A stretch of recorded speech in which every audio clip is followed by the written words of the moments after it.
Sex Talk, Derek and Miley, 'cause sexuality is tough.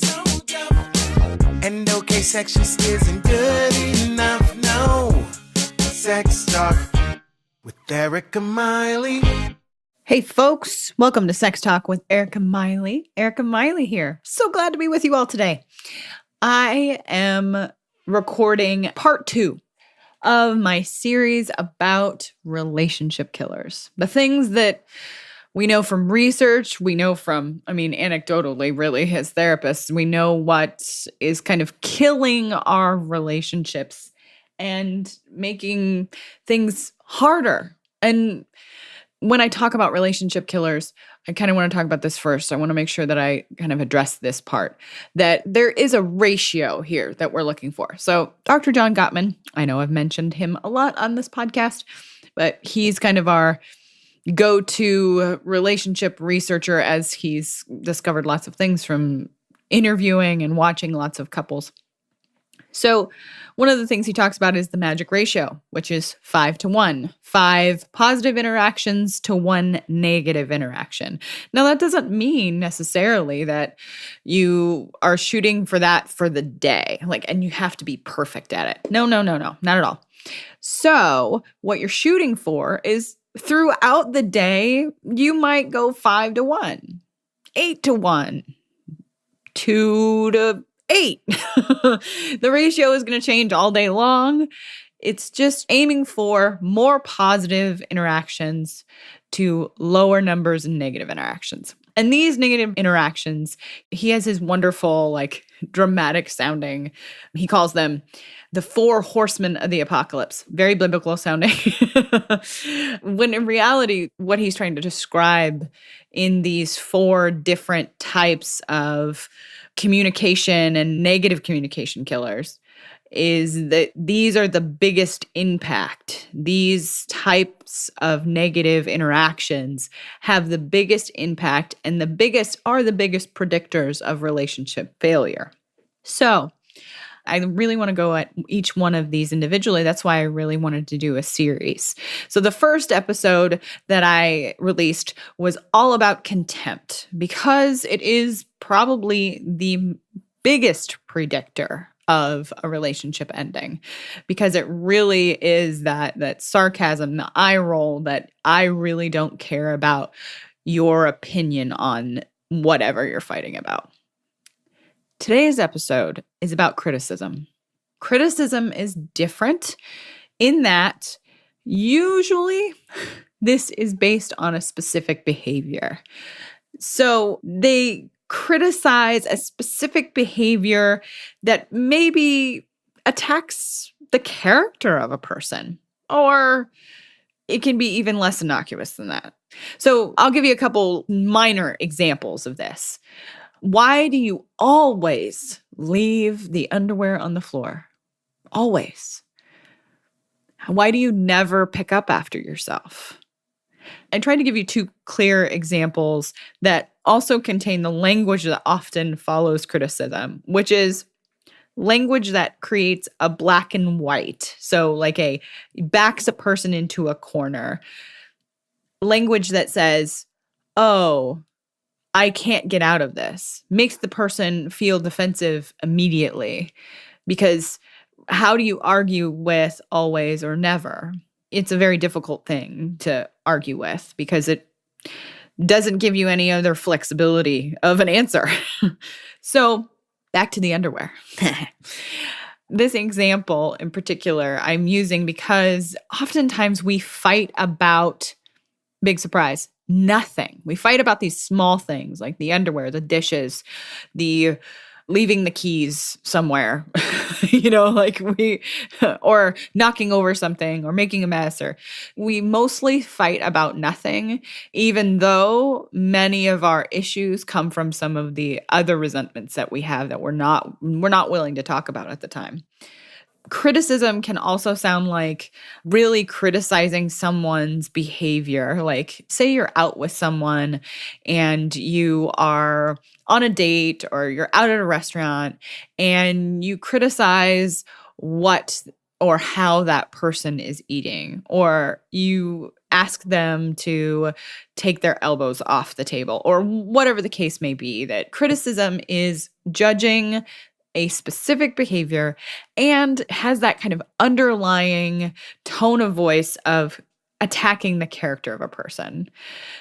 I hope that makes sense because criticism, we all do this. That's the other part of this that I want everyone to understand is that many of these negative behaviors we all do, and we do them not only with our partners. We do this with our coworkers. We do this with our friends. We do this in lots of different kinds of relationships. And the result is pretty much the same. We don't like when we're criticized and we don't respond very well to it. Oftentimes, when we hit the barrier of criticism, we shut down. We don't hear anything after the criticism.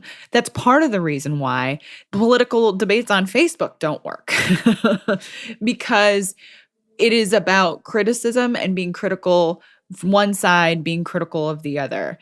We're not listening to one another. We're not hearing what the other person has to say. We've shut off our ears and are looking to win rather than understand. And I think that's an important point to make here, especially for romantic partners.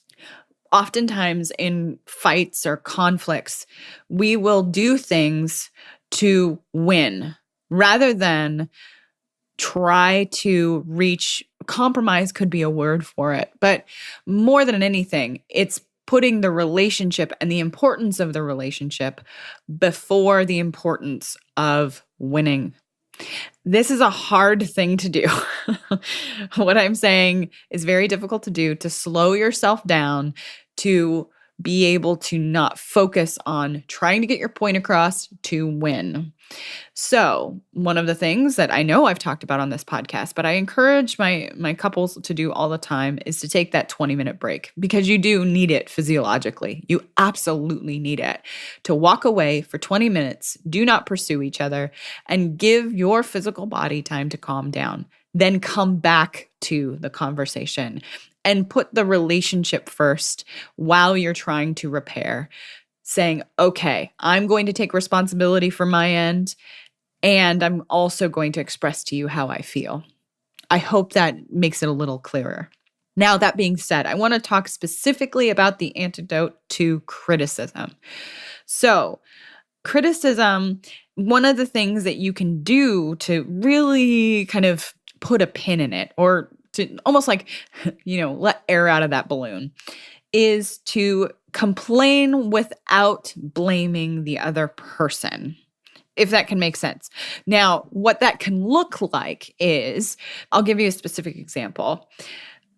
You always talk about yourself. You're so selfish. So you notice that black and white word, always, right? And then the last part of it is commenting on that person's character, right? So the antidote might sound like, you know what? I'm feeling left out by our talk tonight. Can we please talk about my day? That is different. It allows flexibility from, especially when you're using that language that paints a person into a corner. So if you're able to say, I feel this by this, can we please blank? Whatever the topic is, you can do a lot of repair just in how you are asking to be heard. One of the ways that often gets couples into trouble is that expectation that the other person can read your mind, or that they should be reading your mind, that they should just understand that this is what I meant. Here's the deal, though. We don't live in each other's heads. And our perspective is built from years and years from before this relationship, from other relationships, but also how we were raised. All of that impacts how we communicate with our partners, how we communicate with our friends, and how we communicate with coworkers and bosses. All of that led up to your perspective today. It is not possible for your partner to know your perspective without you letting them know it. So again, the antidote is, I feel blank. When this happens, can we please blank? So I hope that makes it more clear in how you can tackle criticism. This podcast, of course, Sex Talk with Eric Miley about sex. But here's the deal. I want you to have great sex, but I also want you to be able to have the relationship that can support great sex. And these are those relationship killers, are the things that really inhibit us from being intimate with our partner. Because when we get on the defense, we don't want to have sex. We want to run away. We want to get angry, or we want to feel powerful. We want to solve the problem. We want to fix it. We're not engaging with our partner in an intimate level and letting them know our feelings. So, if you have any questions about criticism or contempt, like the previous episode in the series, please drop me an email, erica@ericamiley.com. I would love to hear from you. Also, Patreon news. Good information for you to have.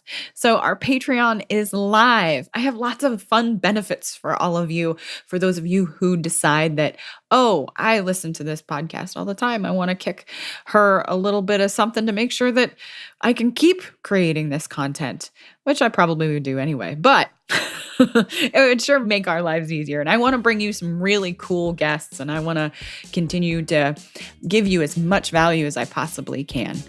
So that brings us to the end of the episode today. Thank you for listening. Thanks for sticking around to the end.